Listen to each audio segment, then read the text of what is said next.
What is good, YouTube? It is your boy Anime Devil Hunter, and I hope everyone's having an awesome day. I think it's safe to say we just received one of the best One Piece chapters of all time. Like, this was definitely one for the ages. Like, the excitement that I felt, like, I'm so glad I avoided spoilers. Like, oh my god, somebody just told me to get off of Instagram, Twitter, Reddit, even switch, make a whole new YouTube account. Like, the wait for this chapter was crazy, but like the payoff was, man, absolutely phenomenal. Man, bro, this is definitely one for the ages. But in addition to that being one for the ages, like, I feel like this is going to be a chapter that splits the One Piece fandom for like forever. It's never going to be the same after this, like, guaranteed. But man, like, what a chapter, man. I just feel like this is just like a great time to be a One Piece fan. Like, I think, as One Piece fans, we should just all appreciate, the greatness, that Oda gave us this chapter. The fact that we're even alive during a time like this, we could have been born during any time, but we've been born during a time One Piece is being serialized weekly. And this could have been like a series like Yu Yu Hakusho, a whole bunch of 90s anime and manga that you don't find out till like you get older and it's already over. But this is something that we get to enjoy and experience weekly. So I think this is just something that we should be extremely grateful for. And man, I'm totally grateful. Like, bro, what a phenomenal chapter. But now that we got that out the way, before we get into this video, as usual, if you're new to Anime Devil Hunter, welcome. Here on this channel, we cover all sorts of dope anime and manga related content. So definitely subscribe and join the channel. Comment down below, let me know how you guys felt reading the One Piece chapter. I know there's some people that feel a bit, iffy about the whole thing. There's some people, I had a friend who wasn't feeling too good about the whole Luffy fruit thing. But after I talked some sense into him and he reread the chapter a few times, he came to be just as excited as me and probably everyone else who's hyped as fuck for the chapter. But yeah, for those of you who, not feeling too strong on it, definitely go ahead and reread it. Try to take in it a little bit, give it some time. But, you are also entitled to feel however you want to feel, So definitely keep that in mind. Everyone's entitled to feel however they want to feel. If you're not feeling too good about it, then that's totally fine, We should all respect each other's opinion. But anyways, man, that is enough chit chat. Let's get on to the chapter. So we started chapter off right where we left off with Luffy's heart going crazy, and I saw a lot of people talking about how this is something that has to have some type of repercussions. Luffy can't just be able to tap into this. He has to have some type of huge repercussion, and maybe one of the repercussions could be Luffy ends up dying early or something like that, and possibly the previous user, Joy Boy, possibly couldn't keep up with like the fruit's demand, like with the heartbeat and shit, So that could possibly be something we might find out about later, considering this shit is about to be broken as fuck. Like, bro, the explanation the Gorosei gave, imagination, Luffy has the mindset of a child, which I really like that, considering it fits in with the whole thing. Children's, their imaginations is endless. They come up to you telling you the most craziest shit, just think about what a kid could say. But just think, kids' imaginations, they're endless, right? So I think it fits into the whole theme with Luffy, considering Luffy has the mindset of a child. Like, he's almost as pure as a child when it comes to certain things, when it comes to a lot of things. So yeah, it fits the whole thing. But let's get on with the chapter. So it's Luffy talking to himself. Luffy's like, how can I still sin? I just lost, but I feel like I'm having a blast. Ha ha ha. And while this is going on, Luffy is splashing Conqueror's haki like crazy. But at the same time, we get the beat of his drum, doom put da da da, doom put da da da. But yeah, Luffy's Conqueror's haki is just going insane. At the same time, we jump to Momo, who's talking to Yamato, and Momo says to Yamato, Luffy is Joy Boy, and Yamato's like, wait, what? Zunisha said what? We then go to the pleasure hall, right tower, and it's Sanji, who was being treated by the lady he saved, and he gets woken up by Luffy's. We then jump to the live floor and we see Kid and Law, Hyogo's expression, and Kid's like, what? Kid can't believe this shit that was going on. Law is like, I don't think Law has a clue as to what's going on. Hyogo's like, is that Sir Straw Hat? And I want to talk about Hyogo real quick. This whole thing with Luffy being Luffy having a deity fruit, I have to be honest, like the first place I saw it foreshadowed was Hyogoro. When Luffy was taking out the number, Hyogoro looked at Luffy's like, bro, he's almost like a deity in Gear 4 form. Without a shadow of doubt, Luffy possibly having some relation to Nico was definitely foreshadowed a long time ago. You have the Sky Pier panels and whatnot, but yeah, Oda gave it to us again during this arc, be like, yo, take a hint. And then we also have the color spread. I think that was definitely the foreshadowing for Gear 5th, with Luffy resembling Ken from Street Fighter, Definitely. But yeah, let's get back to the chapter. We then take a look at Marco, who apparently is confused as to what's going on as well. And he tells Nami and Tama, Luffy, he's still breathing. Nami and Tama, they immediately start crying. The reaction was priceless. Absolutely love it. Bro, when you get a panel with a girl say, this shit is like, bro, you about to get some crazy, huge drop. Yeah, we turn to the Holy Land Marijois.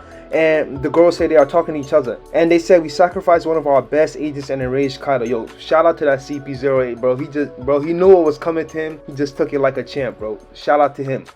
But yeah, they said, are we sure our priorities are straight? This may be better than the alternative. It's imperative that we snuff out something that's problematic. And the bold dude who looks like Gandhi says, no matter the era, the world government has always failed to acquire the gum fruit, even after 800 years. And the dude with the long beard, the long mustache and the long hair says, it's almost as if the fruit itself is evading us. Well, that was the dude, the fat one says, well, it's not possible. I don't know any of the girls say names. I think one, I don't.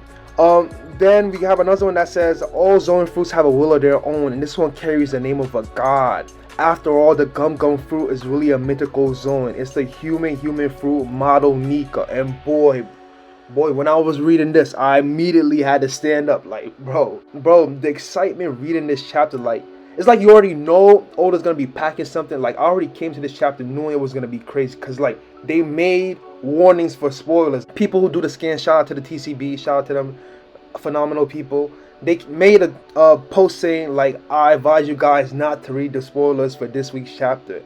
And boy, like, that's what I knew, man. And like, just the excitement reading this chapter, like, boy. But anyways, yeah, while they're explaining this, we see Luffy, who, he's in the middle, he's in the sky right now, and he's awakening his true devil fruit, and he takes the form of Nika. The same image that we saw through Who's Who when he was explaining to Jinbei who exactly is Nika and whatnot. But like, bro, man, like, bro, even this review, it feels exciting to even talk about it, because like, man, bro, this is definitely one for the ages. But yeah, the Gorosei go on to explain that its user's body gains the properties of rubber in combat. They're supposedly only limited by their imagination, putting smiles on faces far and wide. They are the embodiment of the warrior of liberation, sun god Nika. Awakening exponentially strengthens their rubbery body, and they have even more freedom. It is allegedly the most ridiculous power in the world. As we see, Luffy let out a huge wave of Conqueror's Haki, and boy oh boy, man, boy oh boy. So now this next part of the chapter is Hiyori and Orochi, and I absolutely love this part of the chapter. Like, it was phenomenal, like, without a shadow of doubt. Like, this was phenomenal. But because of what was going on with Luffy, because of, the whole Gear 5th, the whole human fruit model Nika, I feel like it's gonna get overshadowed.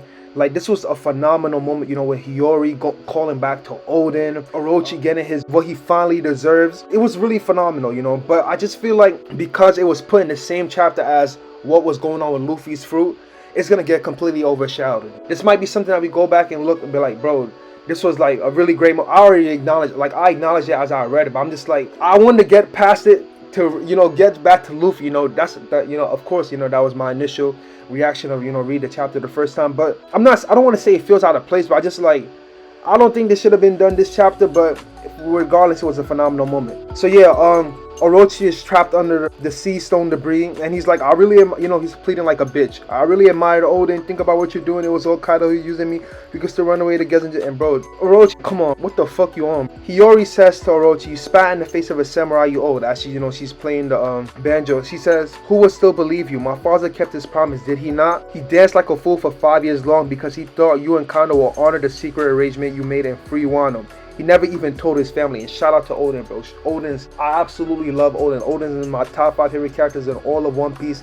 Phenomenal backstory, phenomenal dude, so inspiring. Orochi needs to pay for his shit, man. Him and Kaido, bro, they both getting, they just done. Even though I could sympathize with Kaido a little bit more, Orochi was just straight out bitch. Because he was nice to Orochi, bro. Like, everybody else, if they found out what Orochi was, they would have probably treated him like shit. But, I feel like Oden would have. Moving on, Hiyori says to Orochi, my father was a man who kept his word. He still expected the same of you when you agreed to let him go. If he was still being boiled for an entire hour. And even while he was being burned by the oil, despite it all, he always smiled. Shout out to Oden, bro. Because Odin did go out with a smile, you know, and that led to a lot of people wondering, like, was or not Odin was a D. Anyways, moving on. Hiyori says, I can't even fathom my father's suffering. He had to shoulder the burden by himself because the entire nation was your hostage. We then get a flashback, you know, a short little flashback of Hiyori as a child asking Odin, why'd he go out to dance every day? Like, was he really okay what everyone says about him? And you know, Odin with a smile says, of course he is. You know why? Because he has you guys. And that was such a sweet moment. And you know, Hiyori, she immediately stopped crying. She was like, really? Then I swear I'll always be here for you. Orochi, you know, now pleading like a bitch. Oh yeah, I always said Odin was such a great samurai. As a shogun, I can ensure his legacy is recognized. And bro, Hiyori can't take it anymore. She immediately drops the mask and she's fucking furious. Like, you can see the veins on her face. She's crying and whatnot. And she says, hold your tongue, you miserable wretch. I'm Kozuki Hiyori. And bro, Orochi's bitch ass is literally about to cry. Hiyori then says, I was always proud to carry my father's name, even when I was starving and covered in rags. You, on the other hand, never had a trace of honor. Every day you were shogun was one too many. And as each day passed, more and more lives were lost. And that, bro, it hit. It really hit. I'm not gonna lie. It really did. And, you know, Orochi's pleading now. Wait, stop. Don't do something you're gonna regret. Secret revenge is the day. Bro, shut the fuck up, bro. In the middle of this, Kanjuro comes in and... he says to Orochi, I failed, and he's in a small little form. And Orochi's like, wait, Kanjuro, is that you? And Kanjuro said, yo, this is as far as I go. Orochi's like, man, perfect timing. This is the ideal stage for your final real performance. Burn that woman in the eyes, go hunt it. Shut the fuck up, bro. He then says, it's the perfect title for the tragic comedy. Take a look, Hiyori. A Kozuki survivor should know that the fortune favors the mighty. And speaking of getting betrayed, Orochi then gets betrayed by Kanjuro, and Kanjuro starts to burn him. While he starts getting burned, Hiyori then says the dawn will come. And while Orochi's getting burned, he says, Kanjuro, you idiot, Hiyori saved me, it burns. Hiyori then says the Kozuki clan always keeps its promises. We then jump back to, you know, the main event, you main event, you feel me? The main, bro, this shit, I couldn't, bro, if you told me before Wano started that Luffy was gonna go gear 5th, bro, I would not have believed you. I would not have believed you. If you told me before Wano Luffy was going to go gear 5th, I would not have believed you. But yeah, we see Luffy, a silhouette of him in the sky, and he says, I feel like anything's possible now. I can keep fighting a bit longer. My heartbeat sounds funny. This is my peak. This is gear 5th. And he lets out a huge wave of Conqueror's Haki, like knocking out almost every fighter on Onigashima. And Kaido, you know, Kaido's looking at his fight like, wait, like, what the fuck you guys doing? Like, bro, get your ass up. And Kaido looks up at the roof and he's like, what the hell is going on? And, you know, we then jump to the father and they're like, yo, bro, Conqueror's like, where is this shit coming from? Luffy makes a giant hand and grabs Kaido. And, you know, Law and all of them, and Chopper's like, bro, what the fuck? Like, Chopper's, you know, I think Chopper's just happy to see, you know, Luffy's alive. I think people overlooked that moment. That was such a cute moment. We then see a silhouette of Luffy smiling. And we then get a yoink, you know, in the cartoons that, you know. And I want to talk about that real quick because a lot of people complain about One Piece being, bro, one of the things that make One Piece for me is because of, you know, how, you know, silly it is, you know, how One Piece can make even the serious foes look silly, like Katakuri. Like Katakuri, you know, serious dude, you know, doesn't even smile and whatnot, doesn't even like talking, but when he's alone in his room and with his donuts, bro, Katakuri turns into a fucking toddler, bro.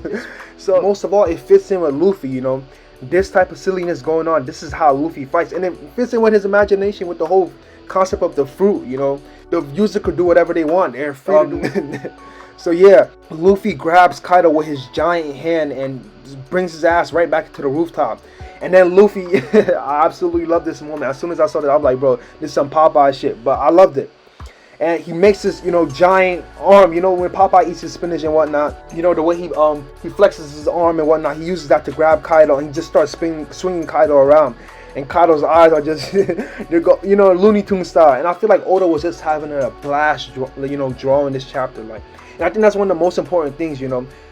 When you're writing something for so long, you know, so many mangaka, we find out that they, you know, even Togashi, you know, when he was writing Yu Yu Hakusho, Sui Ishida, when he was writing Tokyo Ghoul, given that some of the things in those manga, you know, there were some really depressing themes and whatnot, you know, but nevertheless, Oda's happy writing his story, you know, and I think that's what matters the most. So this fits in with One Piece, you know. This is not totally, oh my god, what the fuck, like, bro, no, bro, this fits in with One Piece. But, you know, of course, you guys are all entitled to feel however you want to feel. But yeah, so Luffy takes Kaido, starts swinging him around, taking him, slamming him on the ground and whatnot. And bro, Luffy's just having he's laughing, having a blast and whatnot. And you know, we see the stars going around Kaido's head, just like Looney Tunes style and whatnot, Tom and Jerry shit. And Kaido's like, Straw, so you're still alive, I'm grateful. He then does a blast breath, and right before Luffy gets hit, you know, Luffy's eyes literally pop out. And Luffy's like, whoa. He immediately lifts up the ground like a carpet and uses it to deflect the Boro blast breath. And it hits Kaido. When it hits Kaido, Luffy starts laughing like crazy. And we then get the words Gear 5th. And Kaido then says, sorry about that idiot from before. I didn't want to end like that. Luffy then says, don't sweat it. Now let's finish this. And that is how we end the chapter. So once again, phenomenal chapter. I really enjoyed. This is going to go down as one of my favorite chapters in all of One Piece. Man, just phenomenal. You know, Wano, I'm not about to sit here and outright say, oh my God, Wano's the best arc. Wano has his lows and highs, you know. But at the end of the day, you know, it's still a good arc, you know. So definitely, man. Before I end the video and whatnot, I want to talk about Luffy's Gear 5th form. So I think the form looks really dope. Oda does always, like, he always says like he's a big fan of Dragon Ball. So best believe, you know, this did take some type of inspiration from, I believe, the original Super Saiyan. Because, you know, look at Luffy's hair, like it's literally golden and whatnot. But, you know, it's his own little twist, you know. So, man, really awesome transformation, looks dope. For all we know, this could possibly just be like the base of, you know, this could be like the base, because, you know, Gear 4th has multiple variations, so the same thing could possibly be for Gear 5th. Again, imagination limitless. Luffy could, I don't know, he could literally think of the crazy shit, be like, yo bro, I want to be a fucking dragon, and literally shapeshift himself into a dragon and whatnot. But man, phenomenal chapter, man. Bro, the excitement of this, bro, I don't know, bro, man, I don't know what's next. For those of you who read the spoilers, I suggest you do not read spoilers for the next chapter. Even though I mean, some people think that next chapter is going to be even better, but man, this chapter is just going to always be special to me, you know. Man, always special, bro. But anyways, man, that's the end of this video. I hope you guys all enjoyed the video. Drop a like if you did. Hit the subscribe button for more awesome One Piece content. Definitely comment down below and let me know how you felt about the chapter. It is your boy, Anime Devil Hunter, and I'll see you in the next one. Peace. Have an awesome day.